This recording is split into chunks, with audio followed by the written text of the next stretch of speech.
ഇന്ന്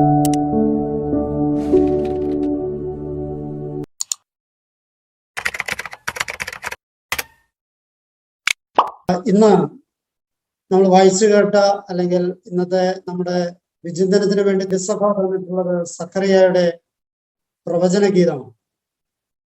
യേശുവിന്റെ ജനനത്തോട് ബന്ധപ്പെട്ട് കുറെ ഗീതങ്ങൾ നമ്മൾ കാണുന്നുണ്ട്. അത് എലിസബത്തിന്റെ 1-2 വരികൾ മാത്രമുള്ള ഗീതമുണ്ട്. മറിയത്തിന്റെ ദീർഘമായ സ്വസ്ത്രഗീതമുണ്ട്. ഇവിടെ ഒരർത്ഥത്തില് സക്കറിയായുടെ ഒരു ഗീതമാണ്. ഗീതങ്ങളുടെ സ്വഭാവങ്ങളിലൊക്കെ വ്യത്യാസമുണ്ട്, പക്ഷെ ഇവിടെ ഇതും ഗീതം തന്നെയാണ്. സക്കറിയായുടെ ജീവിതത്തെ ഒന്ന് വിലയിരുത്തുന്നത് ഈ കാലഘട്ടത്തിന്റെ, പ്രത്യേകിച്ച് സഭയുടെ ഇപ്പോഴത്തെ അവസ്ഥയുടെ വലിയ സൂചകമാകും എന്നാണ് എൻ്റെ വിചാരം. സക്കറിയ വളരെ കൃത്യമായ നിഷ്ഠയോടുകൂടിയ വിശ്വാസ ജീവിതം നയിച്ചിരുന്ന മനുഷ്യനാണ്. ഒരു കുറവുമില്ലാതെ മതജീവിതം നയിച്ചവനാണ്. അവനൊരു പുരോഹിതനായിരുന്നു എന്ന് നമുക്കറിയാം. പുരോഹിത ശുശ്രൂഷ കുറ്റമറ്റ വിധം അനുസരിക്കുന്നവരായിരുന്നു എന്ന് വചനം തന്നെ സാക്ഷ്യപ്പെടുത്തുന്നുമുണ്ട്. അപ്പോ ദൈവത്തിന്റെ പ്രമാണങ്ങൾ കുറ്റമറ്റ വിധം പാലിച്ചിരുന്നു. മതജീവിതം, കറതീർന്ന മതജീവിതം നയിച്ചിരുന്നു. എന്നിട്ടും ഇതൊക്കെ ആയിട്ടും ദൈവത്തിന്റെ ഇടപെടലിനെ സ്വീകരിക്കാനായിട്ട് അദ്ദേഹത്തിന് പറ്റിയില്ല, സക്കറിയയ്ക്ക് പറ്റിയില്ല. ഇത് സൂചിപ്പിക്കുന്ന വലിയ ദുരന്തമുണ്ട്. പാരമ്പര്യത്തെ മുറുകെ പിടിക്കുക, ആചാരങ്ങളെ മുറുകെ പിടിക്കുക, അനുഷ്ഠാനങ്ങളെ മുറുകെ പിടിക്കുക, ഇതൊക്കെ വലിയ അപകടങ്ങളാണ്. ക്രിസ്തു കലഹിച്ചത് ഈ നിയമത്തിന്റെ നൂലാമാലകൾക്കെതിരെയും പാരമ്പര്യത്തിനെതിരെയും ഒക്കെയാണ്. സത്യത്തില് സെക്കുലർ ലോകത്തെ ക്രിസ്തു കാര്യമായിട്ട് വിമർശിച്ചിട്ടില്ല. നമ്മൾ ഇന്ന് മതാത്മക ജീവിതം നയിക്കുന്നവരെല്ലാം സെക്കുലർ ലോകത്തെ വിമർശിക്കുകയും ഒപ്പം അതിനേക്കാൾ മെച്ചപ്പെട്ട തലങ്ങളിലേക്ക് പോവുകയും ചെയ്യുന്നു. നമുക്കറിയാം, സഭയിലായിക്കോട്ടെ, കുടുംബത്തിലായിക്കോട്ടെ, കൂട്ടായ്മകളിലായിക്കോട്ടെ, കുടുംബ യൂണിറ്റുകളിലായിക്കോട്ടെ, ഭക്തസംഘടനയിലായിക്കോട്ടെ, എല്ലായിടത്തും നിയമത്തിന്റെ നൂലാമാലകൾ.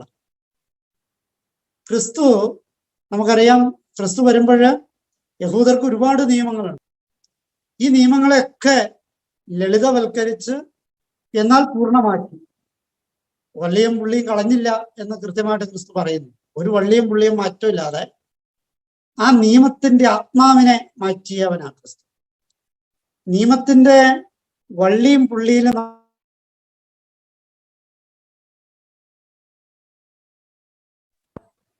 നിയമത്തിന്റെ വകുപ്പും റൂളും വ്യാഖ്യാനവും ഉപനിയമങ്ങളും നമ്മൾ കണക്കിലെടുക്കുമ്പോൾ ക്രിസ്തു നിയമത്തിന്റെ പൂർണ്ണതയിലേക്കാണ് നയിക്കുക. അത് സ്നേഹത്തിന്റെ കൽപ്പനയിലൂടെയാണ് നയിച്ചത്.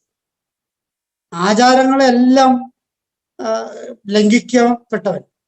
നിരന്തരമായ ആചാര ലംഘനങ്ങളിലൂടെയാണ് മനുഷ്യജീവിതം മുന്നോട്ട് പോകേണ്ടത്. നമുക്കറിയാം, നമ്മുടെ നമ്മുടെ സംസ്കാരത്തെ നോക്കുമ്പോൾ, ചരിത്രത്തെ നോക്കുമ്പോൾ ഒരുപാട് ആചാരങ്ങൾ നിരന്തരമായി ലംഘിച്ച് തന്നെയാണ് മനുഷ്യന്റെ സംസ്കാരത്തെ ശുദ്ധി ചെയ്തെടുത്തിട്ടുള്ളത്. തൊട്ടുകൂടായ്മ, തീണ്ടിക്കൂടായ്മ ആചാരമായിരുന്നു. അതിനെയും ശുദ്ധീകരിച്ചെടുത്തു എന്നുള്ളത് സതി ആചാരമായിരുന്നു. ഒരുപാട് ആചാരങ്ങളുണ്ട്. ഈ ആചാരം നന്മ തിന്മയ്ക്ക് ഉതകുമോ ഇല്ലയോ എന്നുള്ളതല്ല നമ്മളിപ്പോ നോക്കുന്നത്. സഭയിലും ഈ പ്രശ്നമുണ്ട്, കുടുംബത്തിലും ഈ പ്രശ്നമുണ്ട്. അപ്പന്റെ ചില ആചാരങ്ങളുണ്ട്, അമ്മയുടെ ചില ആചാരങ്ങളുണ്ട്, മക്കളുടെ ചില ആചാരങ്ങളുണ്ട്. ആചാരങ്ങള് അനുഷ്ഠിച്ചു പോരുമ്പോ അത് പാരമ്പര്യമായിട്ട് മാറും. ദീർഘനാൾ അനുഷ്ഠിക്കുന്ന ഏതൊരു ആചാരവും പാരമ്പര്യമായി.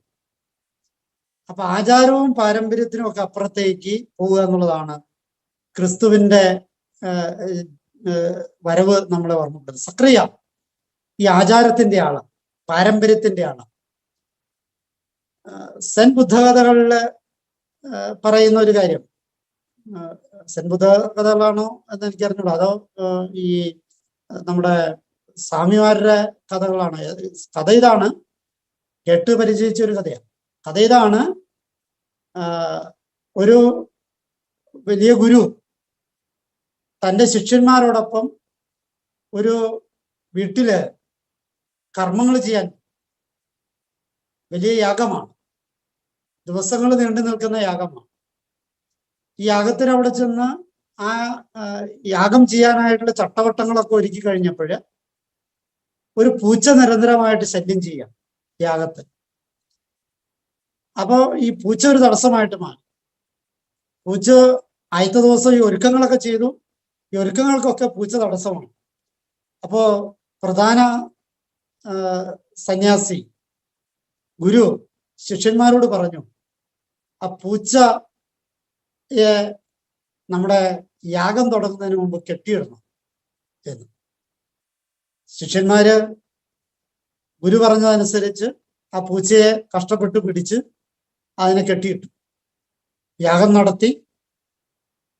യാഗം കഴിഞ്ഞ് ഗുരു വളരെ പ്രസന്നവതനായി വിശ്രമമൊക്കെ കഴിഞ്ഞ് പിറ്റേ ദിവസം യാഗം ആരംഭിച്ചു. ആരംഭിക്കുന്നതിന് മുമ്പ് ഗുരു പറഞ്ഞു, പൂച്ചയെ കെട്ടിയിടണം. ശിഷ്യന്മാര് പോയി കഷ്ടപ്പെട്ട് പൂച്ചയെ പിടിച്ച് കെട്ടിയിട്ട് ശേഷം യാഗം ആരംഭിച്ചു. മൂന്നാം ദിവസം ഇതുപോലെ തന്നെ. അങ്ങനെ ആ ഒരാഴ്ചയിലെ യാഗങ്ങൾ മുഴുവൻ ഈ പൂച്ചയെ കെട്ടിയിട്ട ശേഷമാണ് ആരംഭിച്ചത്.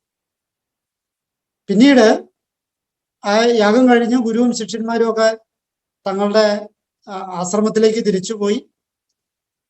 കുറച്ചു നാൾ കഴിഞ്ഞ് ഗുരു മരിച്ചു. വേറൊരു സ്ഥലത്ത് യാഗത്തിന് വേണ്ടി ഈ ഗുരുവിന്റെ ശിഷ്യന്മാരെ ക്ഷണിച്ചു. ശിഷ്യന്മാരവിടെ ചെന്ന് നോക്കി, കാര്യങ്ങളൊക്കെ ക്രമീകരിച്ച് എല്ലാം സെറ്റായി എന്ന് വിചാരിച്ചപ്പോഴാണ് ഒരു കാര്യം ഓർത്തത്.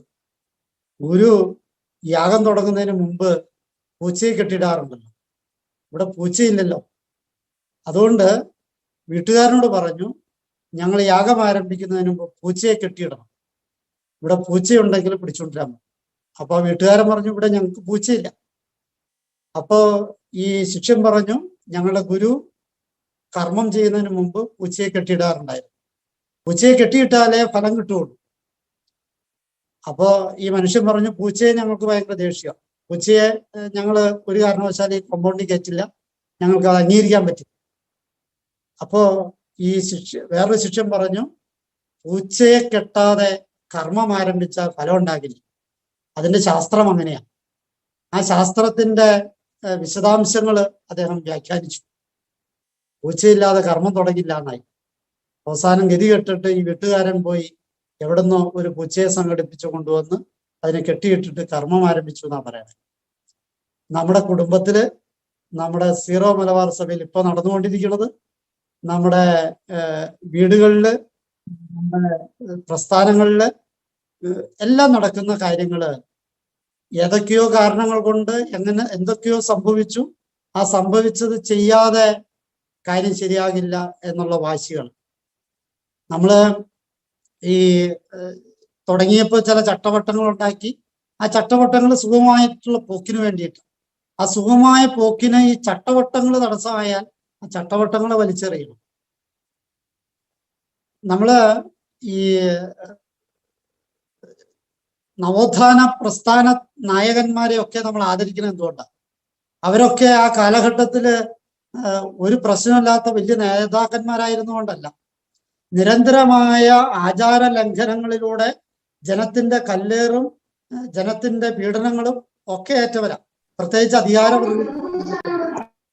അധികാരം കൂടെയുള്ളവന്റെ മർദ്ദനങ്ങള് ഈ ആചാര ലംഘനങ്ങളിലെല്ലാം ഉണ്ടാവും. അത് മതത്തിലായിക്കോട്ടെ, രാഷ്ട്രത്തിലായിക്കോട്ടെ, സഭയിലായിക്കോട്ടെ, നമ്മുടെ കുടുംബത്തിലായിക്കോട്ടെ, ഏത് മേഖലയിലും ഉണ്ടാകും.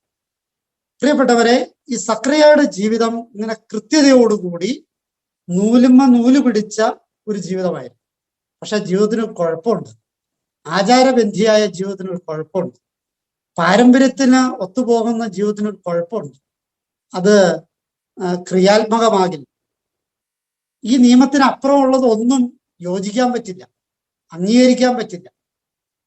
അപ്പോ എന്റെ ആചാരങ്ങൾ ചെയ്യുന്നവൻ എന്റെ ഗ്രൂപ്പ്, എന്റെ ആചാരങ്ങൾ ചെയ്യാത്തവൻ എന്റെ എതിർച്ചയിൽ. അപ്പോ ഈ സഖറിയായുടെ പ്രശ്നം അതാണ്. സഖറിയായെ സംബന്ധിച്ചിടത്തോളം ധൂപാർപ്പണ സമയത്ത് ഒരു ശല്യവും ചെയ്യാനുള്ള ഒരു തടസ്സം ഉണ്ടാക്കാൻ പാടില്ല. ഏകാഗ്രതയോടുകൂടി ചെയ്യേണ്ടതാ. അത് തടസ്സം നിന്ന മാലാഹ, സത്യത്തില് ആ മാലാഹ പറയുന്നൊന്നും സഖറിയായ്ക്ക് അംഗീകരിക്കാൻ പറ്റില്ല. പുരോഹിതനാ, പ്രധാനിയാളാ, വകുപ്പ് ന്യായം അറിയാവുന്നവനാ. എങ്ങനെയാണ് ഈ പ്രധാന സ്ഥലത്ത് കയറി, അതിവിശുദ്ധ സ്ഥലത്ത് കയറി ധൂപാർപ്പണം നടത്തേണ്ടതെന്ന് കൃത്യമായിട്ട് അറിയാവുന്നവനാ. അവിടെ ഈ പുരോഹിതനല്ലാതെ മറ്റാർക്കും കയറാൻ പാടില്ല. പിന്നെ അവിടെ ഒരു മാലാഖ കയറിയതിനാ. ആ മാലാഖനെ അംഗീകരിക്കാൻ സക്രിയയ്ക്ക് പറ്റില്ല. നമ്മുടെയൊക്കെ കുടുംബത്തില്, നമ്മുടെ കൂട്ടായ്മകളില് ഒക്കെ ഈ പ്രശ്നമുണ്ട്, സഭയിലുണ്ട്. നിയമം ഇങ്ങനെ ഉണ്ടാക്കി വെച്ചിരിക്കുക. ഈ നിയമത്തിനനുസരിച്ച് ചെയ്യാത്തവനൊന്നും നമ്മുടെ പക്ഷമല്ല. അവൻ പറയുന്നതിനൊന്നും നമുക്ക് അംഗീകരിക്കാൻ പറ്റും.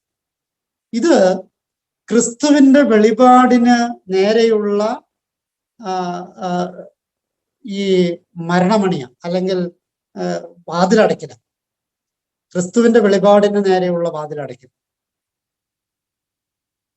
ഈ ഒരു നിയമത്തിൽ നിന്ന്, പാരമ്പര്യത്തിൽ നിന്ന് മാറാൻ മടി കാണിക്കുന്നവൻ ആത്മീയ മരണത്തിന് പെരുമ്പറ കൊട്ടുന്നവൻ. സഭയുടെ ചരിത്രം പഠിക്കുമ്പോൾ നവീകരണ പ്രസ്ഥാനങ്ങളൊക്കെ ഉണ്ടായതപ്പോഴാണ്.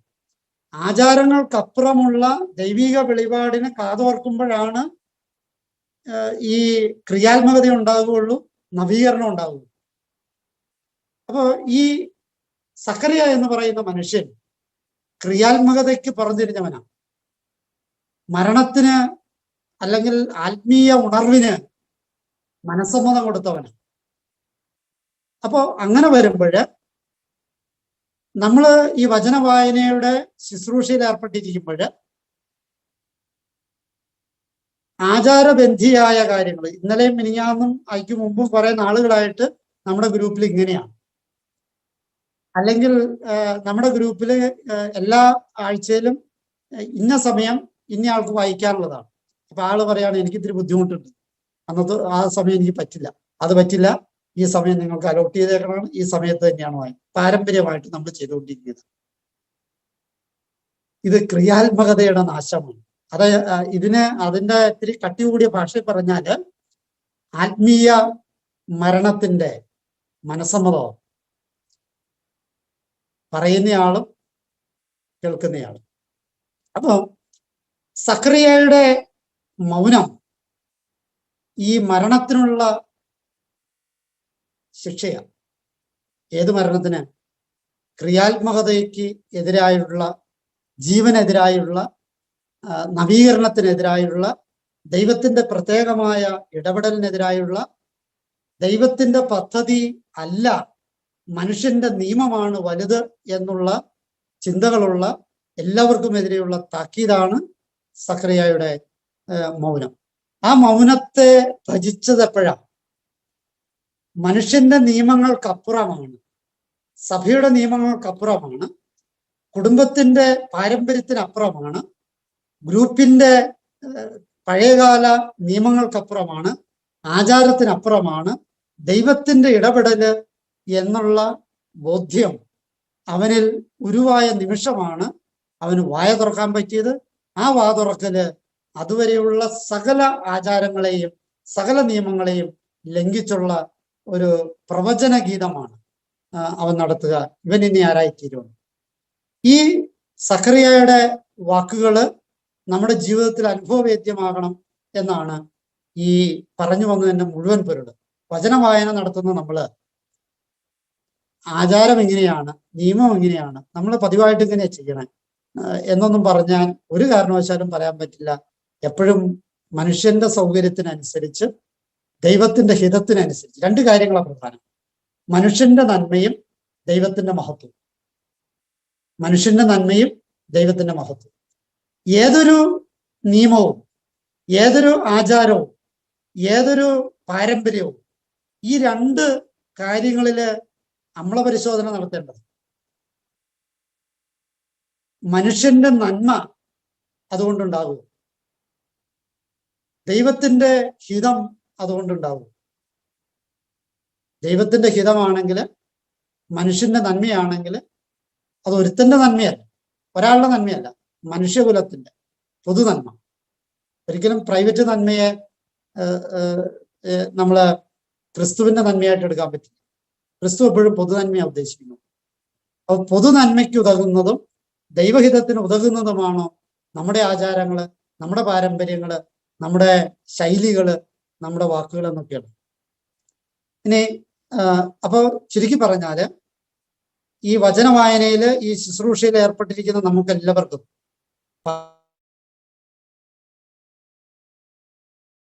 പാരമ്പര്യത്തിനപ്പുറത്തേക്ക്, നിയമത്തിനപ്പുറത്തേക്ക് ഒരു തുറവി ഉണ്ടാകണം.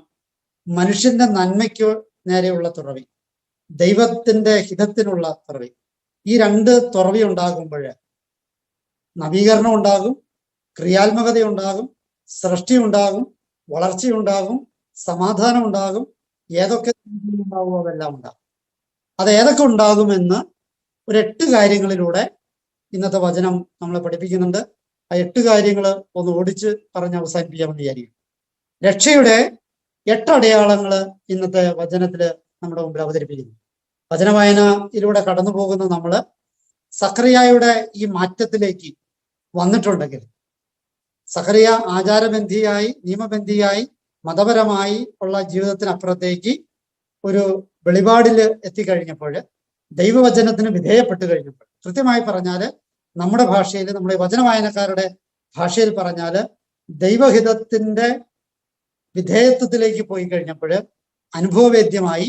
ആ അനുഭവവേദ്യമായപ്പോൾ അവൻ കടന്നു പോകുന്ന കാര്യങ്ങളെ കുറിച്ചാണ് 8 കാര്യങ്ങള് സഖറിയായുടെ പ്രവചന ഗീതത്തിലുള്ളത്. ഒന്ന്, ശത്രുക്കളിൽ നിന്നുള്ള വിടുതലാണ്. 71-ാമത്തെ വാക്യത്തിലും 74-ാമത്തെ വാക്യത്തിലും അത് വ്യക്തമാണ്. ശത്രുക്കളിൽ നിന്നുള്ള വിടുതൽ. ആരാ ശത്രു?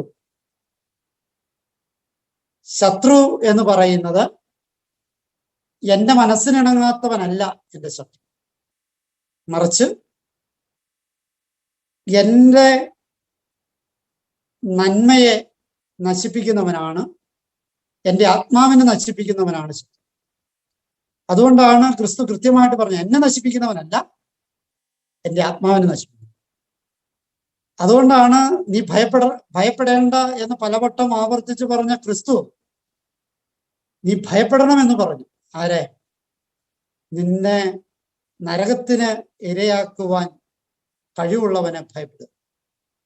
അപ്പൊ അവനിൽ നിന്നുള്ള വിടുതല്, തിന്മയിൽ നിന്നുള്ള വിടുതല് ആണ് രക്ഷയുടെ ഒരടയാളം.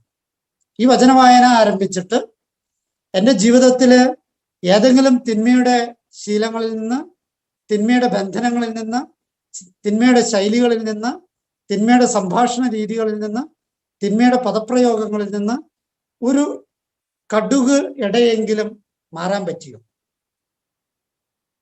രക്ഷയിലേക്ക് അങ്ങനെ മാറാൻ പറ്റിയിട്ടുണ്ടെങ്കിൽ നീ രക്ഷയിലേക്ക് നിന്റെ യാത്ര ആരംഭിച്ചു. രക്ഷയിലേക്ക് എത്തിയെന്നല്ല, രക്ഷയിലേക്ക് നിന്റെ യാത്ര ആരംഭിച്ചു. അപ്പോ ശത്രുക്കളിൽ നിന്നുള്ള വിടുതൽ. ഈ ശത്രുക്കള് എന്നത് ബഹുവചനമാണ് നമ്മൾ കണക്കാക്കേണ്ടത്. കാരണം അവൻ ലഗ്യോന ഒന്നല്ല. അത് ഭാര്യയായിട്ട്, ഭർത്താവായിട്ട്, മക്കളായിട്ട്, അമ്മായിമ്മയായിട്ട്, അമ്മാനപ്പനായിട്ട്, കൂട്ടുകാരായിട്ട്, നമ്മുടെ ഏറ്റവും അടുത്ത ഇന്റിമേറ്റ് ഫ്രണ്ടായിട്ട് ഒക്കെ അത് വരും. തിരിച്ചറിയാനുള്ള വിവരം ഉണ്ടാകണമെന്ന് മാത്രം.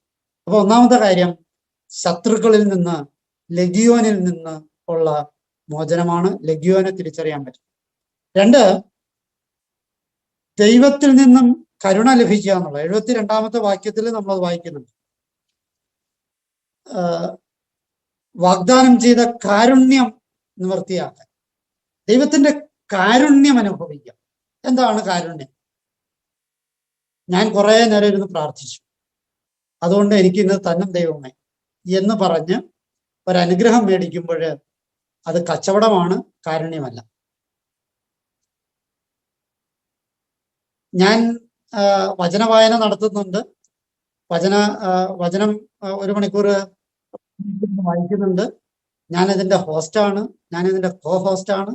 ഞാൻ ഈ കഷ്ടപ്പാട് സഹിച്ചിട്ടുണ്ട്, അതുകൊണ്ട് ദൈവമേ എനിക്ക് ഇന്ന അനുഗ്രഹം തന്നെ എന്ന് പറയുമ്പോൾ അത് ദൈവത്തിന്റെ കാരുണ്യമായിട്ടല്ല, പിടിച്ചു പറിച്ചു മേടിക്കുന്നത്.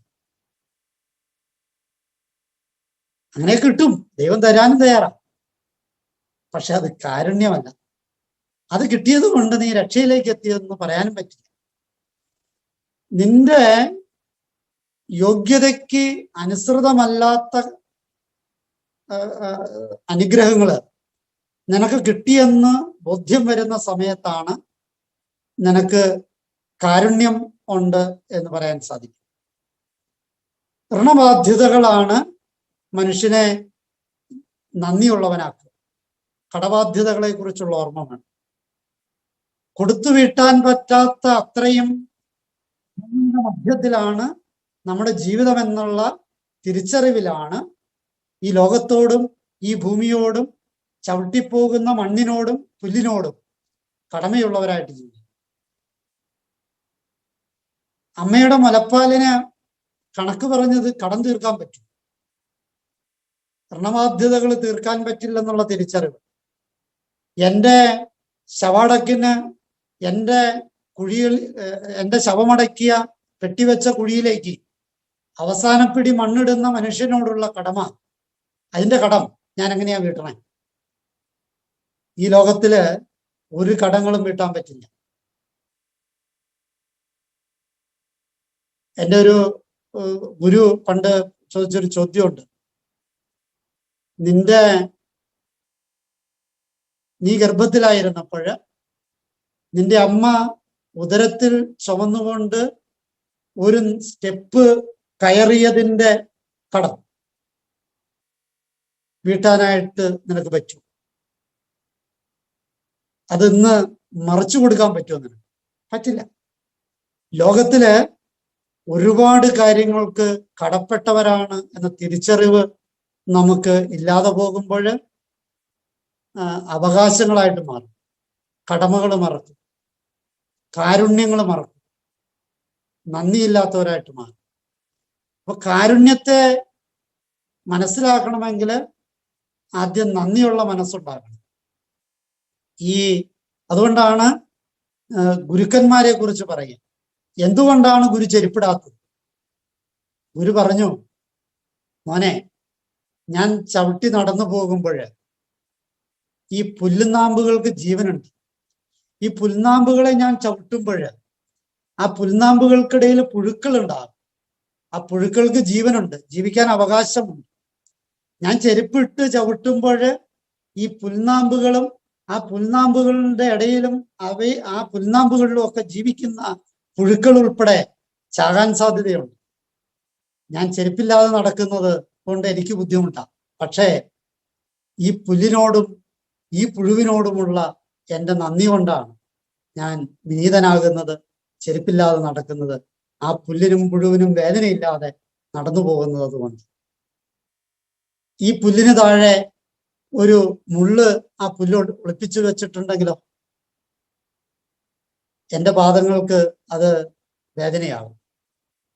ആ പുല്ലത് ഒളിപ്പിച്ചു വെക്കാതെ എൻ്റെ കാൽപാദങ്ങളെ വഴി നടത്തുന്ന കാരുണ്യത്തെ ഓർക്കുന്നത് കൊണ്ടാണ് എന്ന് ഗുരു പറയും. അപ്പൊ ഞാൻ പറഞ്ഞു വന്നത്, കാരുണ്യത്തെ മനസ്സിലാക്കണമെങ്കിൽ ഒറ്റ സാധ്യതയുള്ളൂ, എളിമയോടെ ഈ നന്ദിയുള്ളവരായിട്ട് മാറിയാലാണ്. ദൈവത്തോട്, മനുഷ്യനോട്, ഈ പ്രപഞ്ചത്തോട്, അതിലെ സമസ്ത ജീവജാലങ്ങളോട് നന്ദിയുള്ളവരായിട്ട് ജീവിക്കുമ്പോഴാണ് കാരുണ്യത്തെ തിരിച്ചറിയുന്നത്. മൂന്നാമതായിട്ട് വിശ്വാസത്താലുള്ള നീതീകരണമാണ്. 72, 73 വാക്യങ്ങളിൽ അത് കൃത്യമായിട്ട് പറയുന്നുണ്ട്. വിശ്വാസം കൊണ്ട് നമ്മൾ നീതീകരിക്കപ്പെടും. പൗലോസ് അപ്പസ്തോലന്റെ കൃത്യമായ ഭാഷയാണ്. അത് വ്യംഗ്യന്തരേണ ഈ വചനഭാഗത്ത് നമ്മുടെ വിശ്വാസം കൊണ്ട് നിരീകരിക്കപ്പെടുന്ന ഒരു സാധ്യത പറയുന്നുണ്ട്. നാലാമതായിട്ട് ദൈവത്തോട് ഐക്യപ്പെടും എന്നുള്ളതാണ്. 74-ാമത്തെ വാക്യത്തിൽ നമ്മൾ കാണുകയാണ്, ശത്രുക്കളുടെ കൈകളിൽ നിന്ന് മോചിതരായി നിർഭയം പരിശുദ്ധിയിലും നീതിയിലും എപ്പോഴും അവിടുത്തെ മുമ്പിൽ ശുശ്രൂഷ ചെയ്യാൻ വേണ്ട അനുഗ്രഹം ലഭിക്കാൻ. അപ്പൊ ദൈവത്തോട് ചേർന്ന് നിൽക്കാൻ പറ്റും എന്നുള്ളതാണ് രക്ഷയുടെ അടയാളം. ഞാൻ ദൈവത്തോട് ചേർന്നിരിക്കുകയാണ് എന്നുള്ള ബോധ്യം ഈ വചന വായനയിലൂടെ നമുക്ക് പ്രദാനം ചെയ്യണം, ലഭ്യമാകണം. ആ വിധത്തിൽ വേണം ഈ ശുശ്രൂഷയിൽ നിർവഹിക്കാൻ. അങ്ങനെ ചെയ്യുമ്പോഴാണ്, അങ്ങനെ അനുഭവിക്കുമ്പോഴാണ് ഞാൻ ദൈവത്തോടു കൂടിയാണ് എന്ന ബോധ്യം നമ്മൾ ഉണ്ടാകുമ്പോഴാണ് രക്ഷയുടെ അനുഭവം ആയിട്ട് നമ്മുടെ ജീവിതത്തെ മാറ്റാനായിട്ട് പറ്റുക എന്നുള്ളത്. അഞ്ചാമതായിട്ട് വിശുദ്ധിയും നീതിയും, പരിശുദ്ധിയും നീതിയും ഉണ്ടാകുക എന്നുള്ള 75-ാമത്തെ വാക്യത്തില് പറഞ്ഞു, പരിശുദ്ധിയിലും നീതിയിലും ജീവിക്കുക എന്നുള്ള. പരിശുദ്ധിയിലും നീതിയിലും. പരിശുദ്ധി എന്ന് പറയുന്നത് തെറ്റ് ചെയ്യാത്ത അവസ്ഥയല്ല, മറിച്ച് ദൈവത്തിന്റെ പൂർണ്ണതയിലേക്ക് എത്തുക എന്നുള്ളതാണ് പരിശുദ്ധി. പൂർണ്ണതയിലേക്ക് എത്തുക എന്നുള്ളത്. നീതി എന്ന് പറയുമ്പോൾ അപ്പൊ എന്റെ പൂർണ്ണതയാണ് നീതി, പരിശുദ്ധി. നമ്മൾ പരിശുദ്ധിയെ പലപ്പോഴും ധരിച്ചു വെച്ചിട്ടുള്ളത് ഞാൻ തെറ്റ് ചെയ്യാത്ത അവസ്ഥയാണ് പരിശുദ്ധി എന്നുള്ളത്. അല്ല, ഞാൻ എന്നെ സൃഷ്ടിച്ച എൻ്റെ ദൈവത്തിന്റെ ആത്മാവിന്റെ പൂർണ്ണതയിലേക്ക് എത്തുമ്പോൾ. അതുകൊണ്ടാണ് ക്രിസ്തുവിനെ കുറിച്ച് ഇടയ്ക്കിടയ്ക്ക് പറയണേ, അവൻ ആത്മാവിൽ ആനന്ദിച്ച്. എന്താ ആത്മാവിൽ ആനന്ദം? ആത്മാവിൽ ആനന്ദം എന്ന് പറയുന്നത് രോഗമുള്ളപ്പോഴും ഉണ്ടാകാവുന്ന, രോഗമുള്ളപ്പോ അല്ലെങ്കിൽ അതിസഹനമായ അതിരൂക്ഷമായ വേദന ശരീരത്തിനുള്ളപ്പോ സന്തോഷം ഉണ്ടാവില്ല, പക്ഷെ ആനന്ദം ഉണ്ടാവും. ആനന്ദം എന്ന് പറയുന്നത് ആത്മാവുമായിട്ട് ബന്ധപ്പെട്ട ആത്മാവിന്റെ ആവിഷ്കാരം ആണ് ആനന്ദം എന്ന് പറയും. അപ്പോൾ ഇവിടെ വിശുദ്ധി എന്ന് പറയുന്നത് ഈ ആത്മീയതയുടെ പൂർണ്ണതയിലേക്ക് എത്തുന്ന അവസ്ഥയാണ്. ഞാൻ അതിന് തൊട്ടു മുമ്പുള്ള കാര്യം അതിനോട് ബന്ധപ്പെട്ട് ഞാൻ ദൈവത്തോടൊപ്പമാണെന്ന് പറയുന്നതൊക്കെ ആ തലത്തിൽ വേണം മനസ്സിലാക്കാനായിട്ട്. അപ്പോൾ ഈ പരിശുദ്ധി എന്ന് പറയുന്നത്, ഞാൻ ഈ വചനം വായിച്ചിരുന്നതിൽ തെറി പറച്ചിലില്ല, പഴയതുപോലെയുള്ള കുശുമ മുന്നായ്മയില്ല, പരദോഷമില്ല, ഏഷണിയില്ല, അതിനുള്ള നേരമില്ല. അതുകൊണ്ട് ഞാൻ ഇപ്പൊ പരിശുദ്ധരാണ് എന്നൊന്നും വിചാരിക്കരുത്. അല്ല, ഞാൻ പൂർണ്ണതയിലേക്ക് എത്തിയോ എന്നുള്ളത്. ഞാൻ പൂർണ്ണതയിലേക്ക് എത്തുമ്പോഴാണ് പരിശുദ്ധിയിലേക്ക് എത്തുന്നത്. ഒപ്പം തന്നെ വിശുദ്ധി മാത്രമല്ല, നീതി എന്താണ്? നീതി എന്ന് പറയുന്നത് ഞാൻ പൂർണ്ണതയിലേക്ക് എത്തിയാൽ മാത്രം പോരാ, അവരുടെ പൂർണ്ണതയിലേക്ക് എത്തിക്കുന്ന പ്രക്രിയയുടെ പേരാണ് നീതി. ദൈവത്തിന്റെ നീതി അവരുടെ പൂർണ്ണതയിലേക്ക് എത്തുക. അവന് കുറവുണ്ടെങ്കിൽ അത് പരിഹരിക്കുന്നതിനെയാണ് നീതി എന്ന് പറയുന്നത്. സാമൂഹ്യ ശാസ്ത്രത്തിൽ നീതി എന്ന് പറയുന്നത് അർഹിക്കുന്നവന് അർഹിക്കുന്ന സമയത്ത് അർഹിക്കുന്ന അളവില് അർഹിക്കുന്നത് കൊടുക്കല. പിടികിട്ടിയാവോ? ഒത്തിരി കടുപ്പം കൂടണ്ടോന്നോ? അർഹിക്കുന്നവന് അർഹിക്കുന്ന സമയത്ത് അർഹിക്കുന്ന അളവില് കൊടുക്കുക എന്നുള്ളതാണ് നീതി സാമൂഹ്യ പശ്ചാത്തലത്തിൽ. പക്ഷേ ദൈവിക പശ്ചാത്തലത്തിൽ നീതി എന്ന് പറയുന്നത് ഞാൻ പൂർണ്ണതയിലേക്ക് എത്തുകയും അവരനെ പൂർണ്ണതയിലേക്ക് എത്തുകയും ചെയ്യുന്ന പ്രക്രിയയുടെ പേര്. ഞാൻ പൂർണ്ണതയിലേക്ക് എത്തുക പരിശുദ്ധിയാണ്, അവരനെ പൂർണ്ണതയിലേക്ക് എത്തിക്കുന്ന പ്രക്രിയയാണ് നീതി. ഞാൻ എത്രത്തോളം എൻ്റെ ജീവിത പങ്കാളിയെ പൂർണ്ണതയിലേക്ക് എത്തുന്നു. ദമ്പതിമാര് ദാമ്പത്യ ജീവിതം നയിക്കുന്ന പലരും ഉള്ളതുകൊണ്ട് ഇതിനോട് ബന്ധപ്പെട്ട ഒരു കാര്യം കൂടി പറയാൻ ഞാൻ ആഗ്രഹിക്കുക. ആദത്തിന്റെ ജീവിതത്തില് ഹവ്വയെ കൂട്ടുകൊടുത്ത എപ്പോഴാണ്? ആദത്തിന്റെ ജീവിതത്തിൽ കുറവുണ്ടെന്ന് കണ്ടപ്പോഴാണ്, എന്തോ പോരായ്മ ഉണ്ടെന്ന് കണ്ടപ്പോഴാണ്. അപ്പൊ ദൈവത്തിന്റെ ഒന്നാമത്തെ ലക്ഷ്യം വളരെ ക്ലിയർ ആണ്. ആദത്തിന്റെ ജീവിതത്തിന്റെ കുറവ് പരിഹരിക്കുക എന്നുള്ളതാണ് ഹവ്വയുടെ ജീവിതത്തിന്റെ ലക്ഷ്യം. അത് പരിഹരിച്ചോ ഇല്ലയോ എന്നുള്ളത് വേറെ ചോദ്യം. ദൈവത്തിന്റെ ദാമ്പത്യത്തിന്റെ ഒന്നാമത്തെ ലക്ഷ്യം ഈ കുറവ് പരിഹരിക്കുക എന്നുള്ളതാണ്. അതായത് നീതി നടപ്പിലാക്കുക എന്ന് തന്നെ, അവരുടെ പൂർണ്ണതയിലേക്ക് ഈ വിശുദ്ധിയിലേക്ക് കൊണ്ടുവരിക എന്നുള്ളതാണ്. അപ്പൊ ഓരോ ഭാര്യയും ചിന്തിക്കേണ്ടത് എൻ്റെ ഭർത്താവിനെ ഞാൻ പൂർണ്ണതയിലേക്ക് എത്തിക്കാൻ പറ്റും. അതുകൊണ്ടാണ് പൗലോസ് അപ്പോസ്തലൻ വളരെ കൃത്യമായിട്ട് പറയുന്നത്, നീതി രഹിതനായ ഭർത്താവ് നീതിയുള്ള ഭാര്യയിലൂടെ ദൈവസന്നിധിയിൽ നീതീകരിക്കപ്പെടും എന്ന് പറയുന്നതിന്റെ പൊരുൾ എന്താ? ഞാൻ എൻ്റെ ഭർത്താവിനെ പൂർണ്ണതയിലേക്ക് കൊണ്ടുവരുന്നു. അത് അയാളെ തിരുത്തി മാത്രമല്ല, അയാൾ ചെയ്ത പാപത്തിന്റെ പരിഹാരം ഞാൻ ചെയ്യുന്നു, അയാൾ ചെയ്യുന്ന തീരുമാനത്തിന് എതിര് അതിന്റെ ബദല് ഞാൻ ചെയ്യുന്നു, അയാൾ ചെയ്യേണ്ട കടമ ഞാൻ ചെയ്യുന്നു. ഇതിലൊക്കെയാണ് ഈ പൂർണ്ണതയിലേക്ക് എത്തുക. അപ്പോൾ പരിശുദ്ധിയിലും നീതിയിലും എത്തുക. നീതി എന്ന് പറയുന്ന അവരുടെ പൂർണ്ണതയിലേക്ക് എത്തുക. ഞാൻ പൂർണ്ണതയിലേക്ക് എത്തുന്ന പ്രക്രിയ വിശുദ്ധിയും, അവരുടെ പൂർണ്ണതയിലേക്ക് എത്തിക്കുന്ന നടപടി നീതിയുമാണ്. വീണ്ടും ആറാമത്തെ കാര്യം ശുശ്രൂഷയ്ക്കുള്ള അനുഗ്രഹം ലഭിക്കുക. 75-ാമത്തെ കാര്യമാണ്, 75-ാമത്തെ വാക്യത്തിൽ. ആ ഒരർത്ഥത്തില് നമ്മളൊക്കെ സന്തോഷിക്കേണ്ടതാണ്. ക്രിസ്തുവിനെ ശുശ്രൂഷിക്കാൻ, ക്രിസ്തുവിന്റെ മൗതിക ശരീരമായ സഭയെ ശുശ്രൂഷിക്കാൻ നമുക്ക് അവസരം കിട്ടിയിരിക്കുകയാണ്.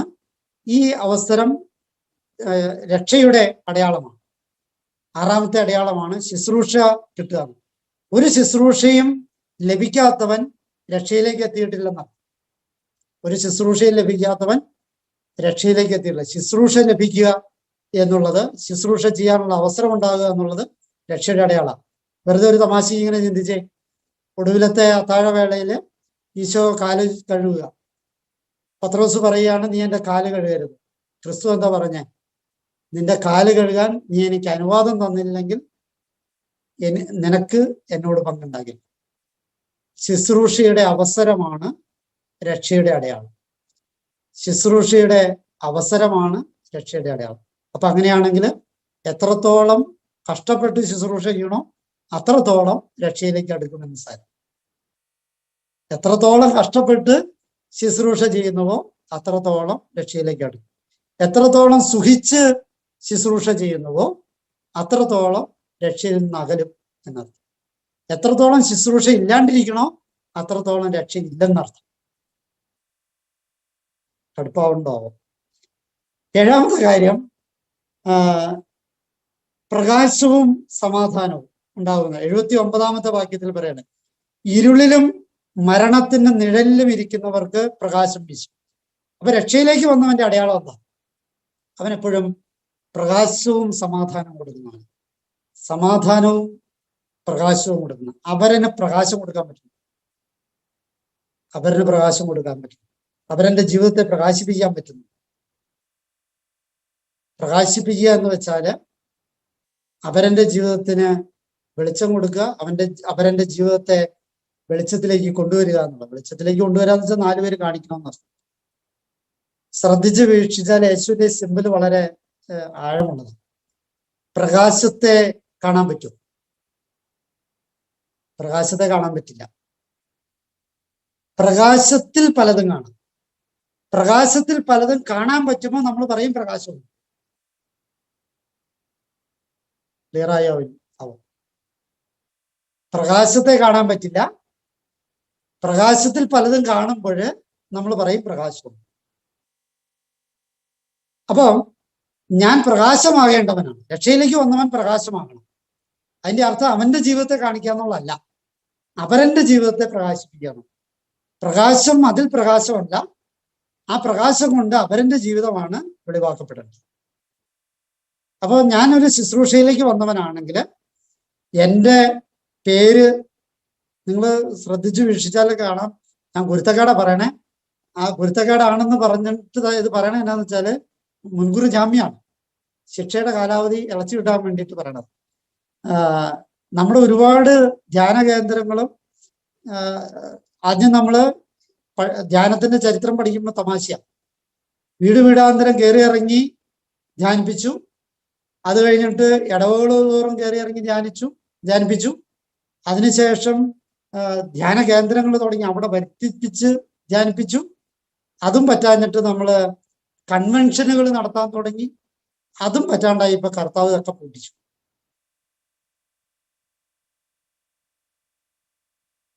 അത്രയും തൽക്കാലം പറഞ്ഞാൽ മതി. ആവശ്യമുള്ളവർ വേവിച്ചെടുത്തു. അവരവർക്ക് ദഹിക്കാവുന്ന വിധത്തിൽ വേവിച്ചെടുത്തു. ഞാൻ പറഞ്ഞു വന്നതാണ്, ഈ പ്രകാശവും സമാധാനവും കൊടുക്കാനായിട്ട് അവരവര് പ്രകാശിക്കാൻ നോക്കിയതാണ്. ഈ ധ്യാന ഗുരുക്കന്മാരുടെ ലിസ്റ്റ് പരിശോധിക്കുമ്പോഴും ഈ കാര്യം വളരെ ക്ലിയറാണ്. ഏതെങ്കിലും ഒരു ധ്യാന ഗുരു അവൻ ക്രിസ്തുവിനേക്കാൾ കൂടുതൽ അവനെ കുറിച്ച് പ്രഘോഷിക്കാൻ തുടങ്ങുമ്പോൾ അവൻ ഔട്ടാവും. സൂക്ഷിച്ചു വീക്ഷിച്ചോ, സൂക്ഷിച്ചു പഠിച്ചോ. പ്രകാശിക്കേണ്ടവരാണ് നമ്മൾ. ആ പ്രകാശം എന്നെ പ്രകാശിപ്പിക്കാനല്ല, മറിച്ച് അവരെന്നെ പ്രകാശിപ്പിക്കാനാണ്. അപ്പൊ പ്രകാശവും സമാധാനവും കൊടുക്കാനായിട്ട് സാധിക്കുക എന്നുള്ളതാണ് രക്ഷയുടെ അടയാളം. ഞാൻ പ്രകാശിക്കലല്ല, മറിച്ച് പ്രകാശത്തിൽ പലതും കാണിക്കാൻ, പലർക്കും സമാധാനം കൊടുക്കാനായിട്ട് സാധിക്കും. എട്ടാമതായിട്ട്, സമയം ഒരുപാടായില്ലേ, നിർത്താം. എട്ടാമതായിട്ട് ഭയമില്ലാതിരിക്കുക എന്നുള്ളത്. ഭയമില്ലാതിരിക്കുക. ഭയപ്പെടേണ്ട, ഞാൻ നിങ്ങളോട് കൂടെ ഉണ്ടെന്ന് ക്രിസ്തു പലപ്പോഴും ആവർത്തിച്ച് പറഞ്ഞിട്ടുണ്ട്. ശുശ്രൂഷയിൽ ഏർപ്പെട്ടിരിക്കുന്ന, രക്ഷയിലേക്ക് വന്ന ഒരുത്തരും ഭയമില്ല. ഇന്ന് അത് ഭയമില്ലാത്ത വിശ്വാസികൾ ഉണ്ടായത് ആദിമസഭയിലാണ്. അതുകൊണ്ടാണ് സിംഹത്തെ ഭയമില്ല, രാജാവിന് ഭയമില്ല, കുരിശിന് ഭയമില്ല, തൂക്കുകയറിന് ഭയമില്ല. ഇന്നെല്ലാവർക്കും ഭയം. വികാരിയച്ഛന് ഭയം, ജീവിത പങ്കാളിയെ ഭയം, മെത്രാന് ഭയം, സഭാതലവന് ഭയം, മാർപ്പാപ്പയെ ഭയം, ഓറിയന്റൽ കോൺഗ്രിഗേഷന് ഭയം. എല്ലാവർക്കും എല്ലാത്തിനെയും ഭയം. പോലീസിന് ഭയം, കോടതിയെ ഭയം. ഭയങ്ങളൊക്കെ, എല്ലാ ഭയങ്ങളും തിന്മയിൽ നിന്നാണ് ഉണ്ടാകണം. എല്ലാ ഭയങ്ങളും തിന്മയിൽ നിന്നാണ് ഉണ്ടാകണം. എന്തിനാ ഭയം ഉണ്ടാകണേ? എൻ്റെ ഉള്ളില് ഏതോ തിന്മയുടെ വികാരവും വിചാരവും ഉള്ളത് കൊണ്ട് മാത്രമാണ് ഭയമുള്ളത്. ആ തിന്മ ഒരുപക്ഷെ ഞാനെന്ന അഹങ്കാരമായിരിക്കാം. ആ തിന്മ ഒരുപക്ഷെ എൻ്റെ സൽപ്പേരായിരിക്കാം. ആ തിന്മ ഒരുപക്ഷെ എൻ്റെ സ്വത്തായിരിക്കാം, എൻ്റെ സമയമായിരിക്കാം. എന്തൊക്കെയോ നഷ്ടപ്പെടുമെന്നും എന്തൊക്കെയോ ഇല്ലാതാകുമെന്നും ഒക്കെയുള്ള വിചാരം കൊണ്ടാണ്, ആകുലത കൊണ്ടാണ് ഭയം ഉണ്ടാകുന്നത്. ഭയമില്ലാത്തവനാണ് ആയിരിക്കണം രക്ഷയിലേക്ക് വന്നത്. രക്ഷയിലേക്ക് പോകേണ്ടവൻ ഭയമില്ലാത്തവനാണ്. അതുകൊണ്ടാണ് ആദിമസഭയിൽ ഭയമില്ലാത്തവരുണ്ടായതുകൊണ്ടാണ്, നാണവും മാനവും ഇല്ലാത്തവരുണ്ടായതുകൊണ്ടാണ് അവരൊക്കെ വിശുദ്ധരായത്. നാണവും മാനവും ഇല്ലാത്തവരായിരിക്കണം എന്നർത്ഥം. നാണവും മാനവും ഇതിന്റെ സൂചന, തിന്മയുടെ സൂചന. എപ്പോഴാണ് നാണം ഉണ്ടാവണേ? ആദത്തിനും ഹവ്വയ്ക്കും നാണം ഉണ്ടായത് എപ്പോഴാ? പാപത്തെ കുറിച്ച് ചിന്തിച്ചു. അപ്പോ തിന്മയുമായി ബന്ധപ്പെട്ടാണ് നാണവും മാനവും, നാണമുണ്ടാകുന്നത്, ഭയമുണ്ടാകുന്നതും ഒക്കെ തിന്മയുമായിട്ട് ബന്ധപ്പെട്ടാണ്. പെട്ടെന്ന് ചിന്തിച്ചാൽ കിട്ടൂല. കുറച്ച് സമയമെടുത്ത് ധ്യാനിച്ചാൽ പിടികിട്ടും. ഞാൻ സമയം ചുരുങ്ങിയതുകൊണ്ട് അവസാനിപ്പിക്കുകയാണ്. ഈ രക്ഷയുടെ അടയാളങ്ങൾ ഈ വചനഭാഗത്തിൽ 8 കാര്യങ്ങളാണ് പറയണത്.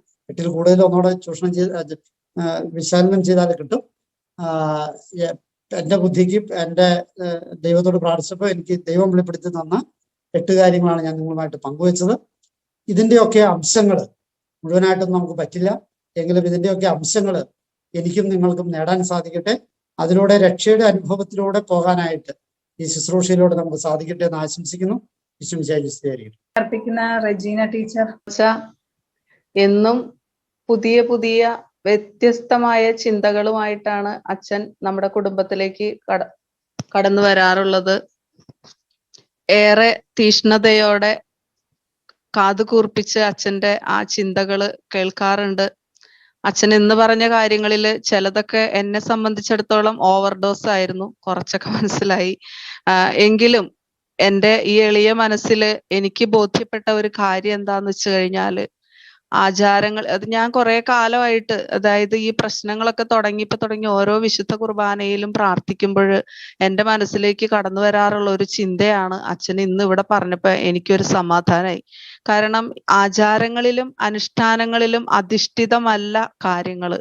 പലപ്പോഴും അച്ഛൻ പറഞ്ഞ ആ 2 വാക്കുകൾ, കാച്ചിക്കുറുക്കിയ 2 വാക്കുകൾ, അതായത് എവിടെയൊക്കെ നമ്മൾ വിട്ടുവീഴ്ചയ്ക്ക് തയ്യാറാണോ, എവിടെയൊക്കെ മനുഷ്യ നന്മയെ ലക്ഷ്യമാക്കിക്കൊണ്ട് ദൈവമഹത്വത്തിനായിട്ട് നമ്മൾ കാര്യങ്ങൾ ചെയ്യുന്നുവോ, അവിടെ വലിയ കർത്താവിന്റെ ഇടപെടല് അത് നമുക്ക് അറിയാനായിട്ട് സാധിക്കും.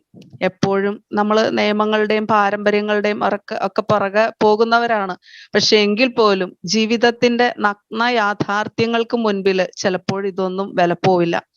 അപ്പൊ അതുകൊണ്ട് നിയമാവർത്തന പുസ്തകത്തിൽ 4-ാം അധ്യായം 7-ാമത്തെ തിരുവചനത്തിൽ പറയുന്നത് പോലെ നാം വിളിച്ചപേക്ഷിക്കുമ്പോഴെല്ലാം നമ്മുടെ ദൈവമായ കർത്താവ് നമുക്ക് സമീപസ്ഥനായിരിക്കുന്നത് പോലെ ദൈവം ഇത്ര അടുത്തുള്ള വേറെ ഏത് ശ്രേഷ്ഠ ജനതയാണുള്ളത്. ഉരുകിയ മനസ്സാണ് കർത്താവിന് സ്വീകാര്യമായ ബലി. നമ്മൾ എവിടെ ആയിരിക്കുന്നുവോ അവിടെയെല്ലാം വലിയ വിട്ടുവീഴ്ചയോടുകൂടി മനുഷ്യ നന്മയെ മാത്രം ലക്ഷ്യമാക്കിക്കൊണ്ട് ദൈവത്തിന്റെ നാമം മഹത്വപ്പെടാൻ, നമ്മളിലൂടെ മറ്റുള്ളവര് ഈശോയെ കാണാൻ, അത് മറ്റുള്ളവർക്ക് അനുഭവവേദ്യമാക്കത്തക്ക രീതിയിൽ ഒരു നല്ല ജീവിതം നയിക്കാൻ നമ്മളെ ഓരോരുത്തരെയും കൂടുതൽ തീഷ്ണതയോടെ ഉദ്ബോധിപ്പിച്ച നമ്മുടെ ദൈവകൃപ കുടുംബത്തിന്റെ അമരക്കാരൻ, നമ്മുടെ പ്രിയപ്പെട്ട അച്ഛൻ, പലപ്പോഴും ചെറിയാൻ ചേട്ടനൊക്കെ പറയാറുള്ളത് പോലെ നമ്മൾ കുടുംബക്കാര് മാത്രമേ ഉള്ളൂ, ഇപ്പൊ നമുക്ക് കുറച്ച് കാര്യങ്ങൾ പറയാമെന്നൊക്കെ പറയാം. അപ്പൊ അതുകൊണ്ട് നമ്മുടെ കുടുംബത്തിന്റെ നമ്മുടെ പ്രിയപ്പെട്ട നമ്മുടെ അച്ഛനാണ്. അപ്പൊ അതുകൊണ്ട് തന്നെ ഇത്രയും തുറവിയോടുകൂടി പറഞ്ഞത്. കാരണം പലപ്പോഴും മനസ്സിൽ തോന്നാറുള്ള ഒരു ചിന്തയാണ് ഈ ആചാരങ്ങൾ, ഈ അനുഷ്ഠാനങ്ങൾ, കർത്താവെ ഇതെന്താ, കൂടുതൽ കാര്യങ്ങളൊന്നും അറിയാത്തത് കൊണ്ട് ഇതിനെക്കുറിച്ച് വലിയതില്ല. നമ്മൾ അറിഞ്ഞ ഒരു കർത്താവിനെ കുറിച്ച് അല്ലെങ്കിൽ ആ തീഷ്ണതയോടെ ആ സ്നേഹത്തോടെ പലപ്പോഴും പരിശുദ്ധ കുർബാനയിലാണെങ്കിലും കാര്യങ്ങളിലൊക്കെ പോകുന്നു. അപ്പൊ സ്നേഹം നിറഞ്ഞ അച്ഛന്റെ നല്ല വാക്കുകൾക്ക് അല്ലെങ്കിൽ കൂടുതൽ ഉൾക്കാഴ്ചകൾ നൽകിയതിന് ദൈവകൃപ കുടുംബത്തിന്റെ പേരില്, നമ്മുടെ കൂട്ടായ്മയിലെ ഓരോ മക്കളുടെയും പേരില് അച്ഛന് ഏറ്റവും സ്നേഹത്തോടെ നന്ദി പറയുന്നു.